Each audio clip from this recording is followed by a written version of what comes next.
Athens is a city bursting with history, amazing food, and a nightlife that never sleeps. But for most travellers, it's just a pit stop on the way to the Greek islands. We decided to slow down, spend 4 nights, and really explore. And we barely scratched the surface. Hey peeps, we're Karen and Ricky, and this is Time to Go Places. In this video, we're taking you through our 4-day Athens itinerary, sharing the sights, bites, and hidden gems we discovered along the way. After 30 hours of travel from Brisbane, the first thing we wanted to do was settle into our home for the next 4 days. We stayed at Evripides Hotel in the Psiri district. It's centrally located and is within walking distance of Monastiraki Square and Plaka. So here is our room. Got storage over here for our luggage. Tea and coffee. TV. Desk. Bed. And the bathroom's through that door there. And then out here and around the corner we have a surprise. This is our view. Not too shabby.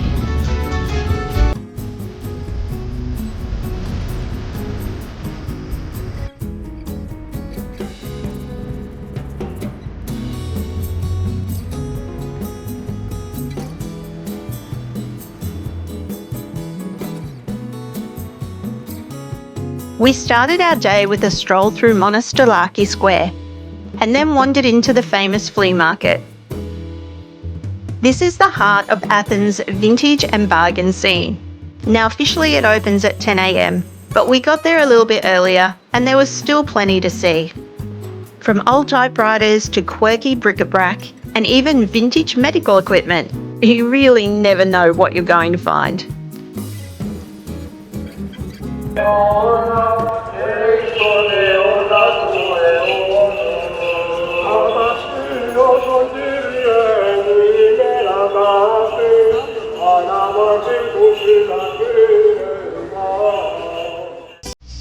Let's buy our tickets to go into the ancient Agora.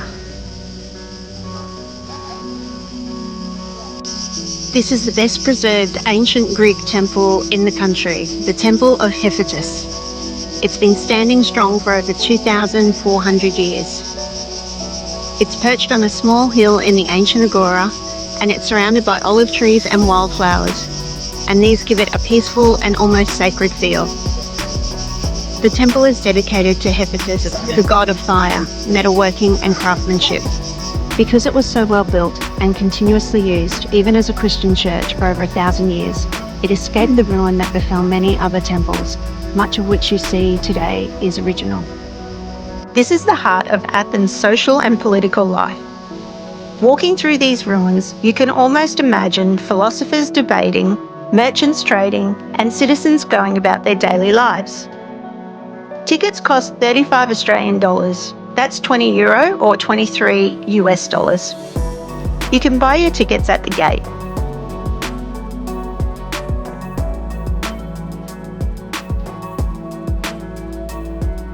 This is a sprawling archaeological park filled with ruins, columns, statues, and a museum.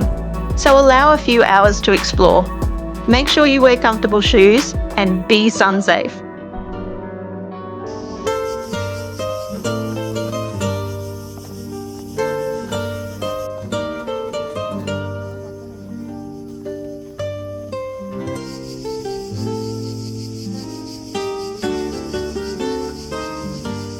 Tucked away in the Agora is the Church of the Holy Apostles, a Byzantine chapel built over 1,000 years ago. With its small dome and cool stone walls, it was a perfect shady spot to catch our breath before we carried on.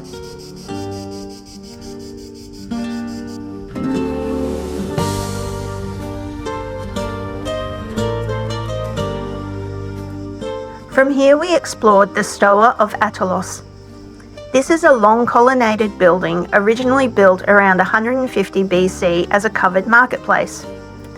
What you see today is a faithful reconstruction from the 1950s, and it gives you a rare glimpse into what ancient Athens might have looked like. Inside, it now houses the Museum of the Ancient Agora, filled with artefacts unearthed here, from everyday pottery and coins to statues and inscriptions. This is a porta potty from the 7th century BC.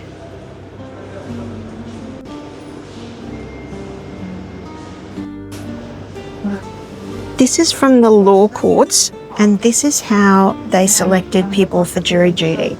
So into the slots, the citizens would place these identification tickets, and they were like a bronze tag. And anyone who was eligible for jury service would put their tag in, and then you can see on here, black or white balls would fall down that tube on the left-hand side there. And depending on whether a black or a white ball came out at the bottom of the funnel, down here, then that row that they were working on, those people were either accepted or rejected for jury duty. That's pretty cool. This is a water clock, and it was used in the law courts. So they only had a certain amount of time to give a speech. So that top bucket was filled up with water, and that hole on the top there, that was to ensure that the bucket was always filled up with the same amount of water. And down the bottom of the bucket, there was a small brass sort of tube with a plug in it, and the plug would be removed when the speech started, and the water would slowly go from the top bucket into the bottom bucket. And if you were very experienced at what you were doing, you could time your speech so that your speech ended when the last drop left the top bucket. You'd have to be pretty damn good to do that. Look at that cute little, he's a terracotta toy horse on wheels, and he's from the 4th century AC. Cute. Oh, and number 6 down there, the one that looks like a little lammy. He's a terracotta rattle in the form of a cat, not a lamb. 4th century AC.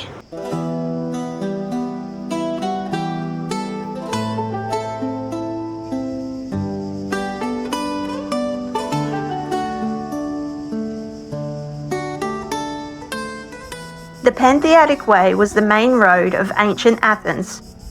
Every 4 years, a grand procession marched along this very path during the Pantheatic Festival. They carried offerings to Athena up at the Acropolis.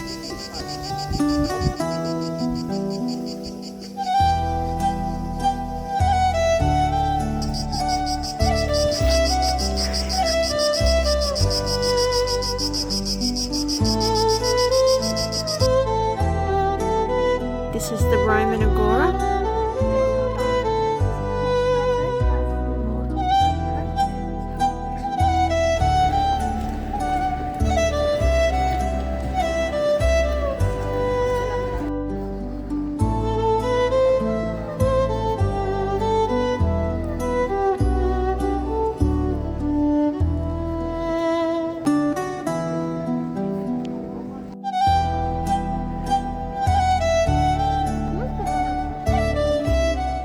Just around the corner from the ancient Agora is Hadrian's Library. It was built in 132 AD by Emperor Hadrian and was a cultural hub in its time. It had lecture halls, a big courtyard, and a library.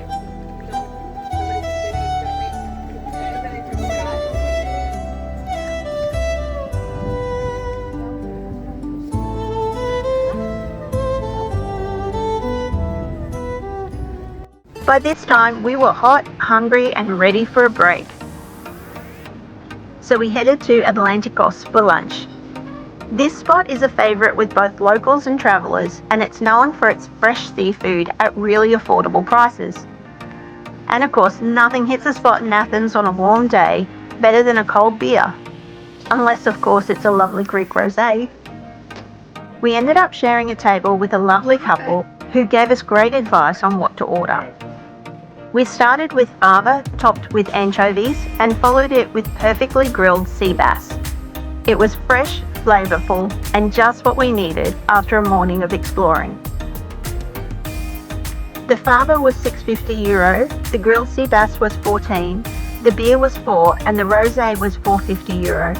The total came to €29, which was 51.50 Australian dollars. After all that exploring, we were ready for a sweet treat. We found Flea del Gelato in the heart of Psiri, just a short walk from the Roman Agora. Known for its rich, creamy gelato, it's made with fresh ingredients. We went for 2 scoops and they did not disappoint.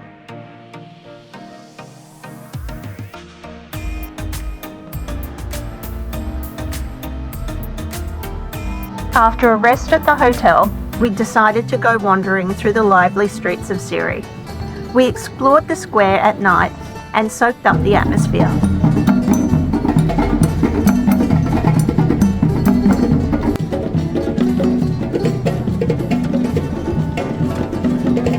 For dinner, we headed to a charming local taverna.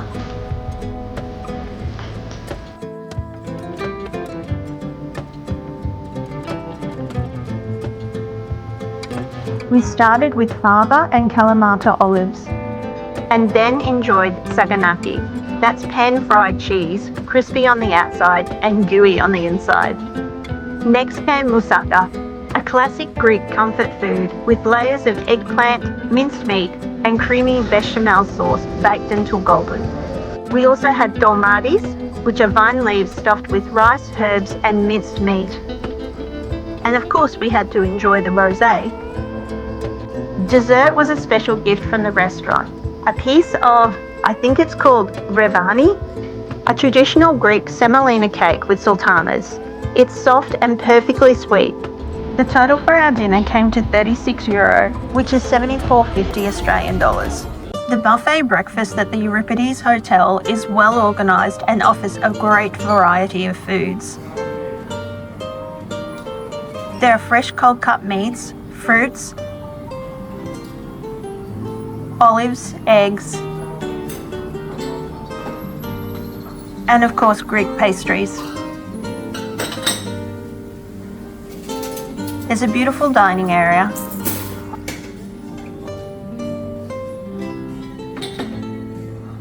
and a spectacular view to boot.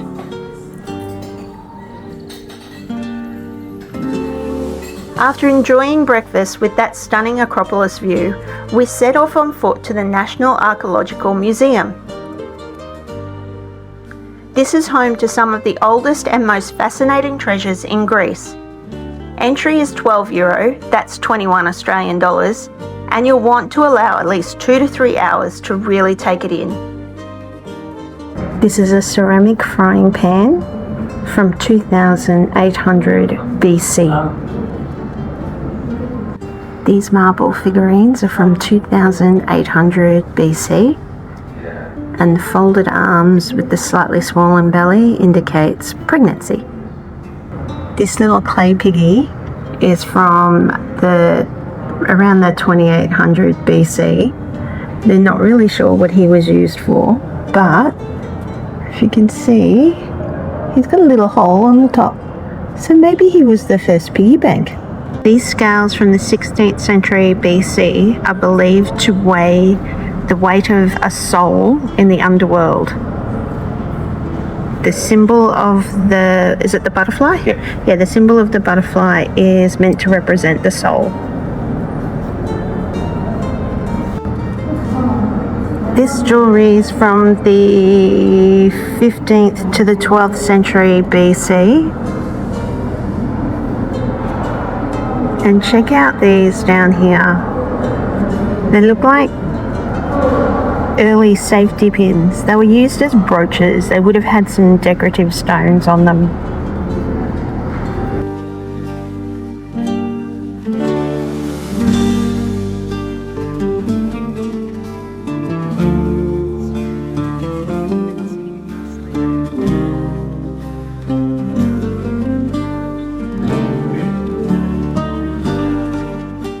Next, it was time to discover the flavours of Greece. We joined a 3.5-hour food tour called Explore the Hidden Food Gems of Athens. It's run by a family-owned business called Delicious Athens. You can book their tours directly through their website, deliciousathens.com, or find them on Get Your Guide and Airbnb Experiences.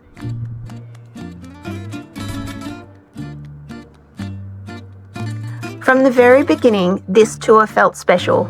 Our small group was full of friendly travellers, and our guides, Julie and George, shared not only the food but stories, traditions and personal touches that gave everything so much more meaning.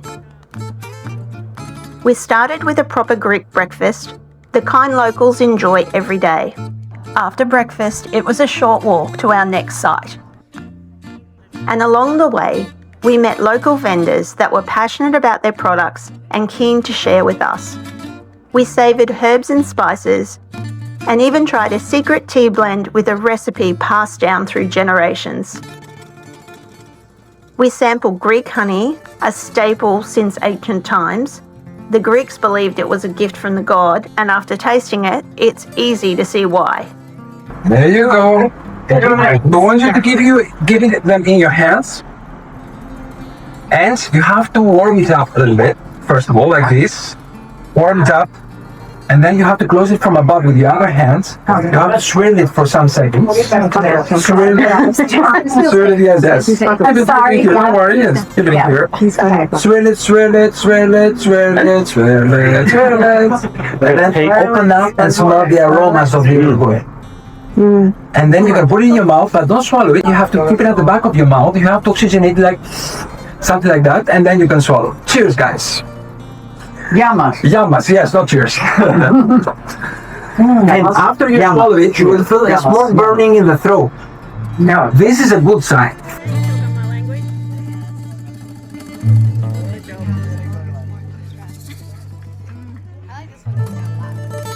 With just short walks between each site, there was plenty to see along the way, and Julia was a wealth of information. The tour led us through the bustling central markets, where we were surrounded by colour, sound and energy. Sorry. Come on, let's walk all the way to the end.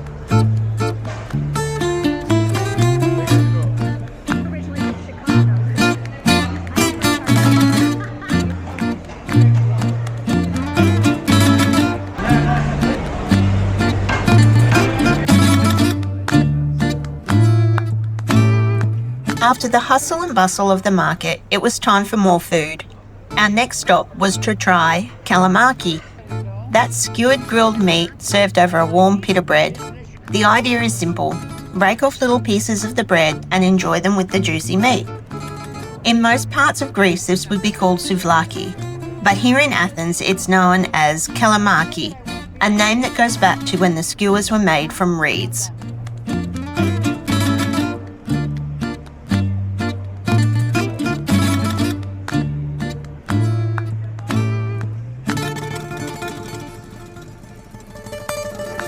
We even learned how to make tzatziki like a true Greek.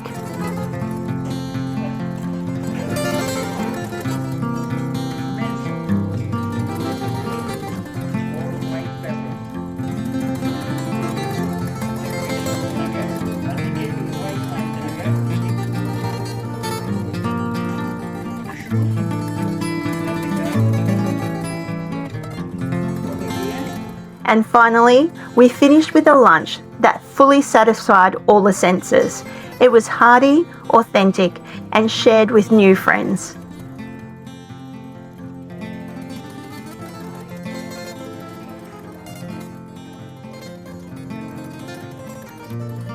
The experience cost €78 per person, which is about 139 Australian dollars. For everything we ate, learned, and experienced, it was absolutely worth it.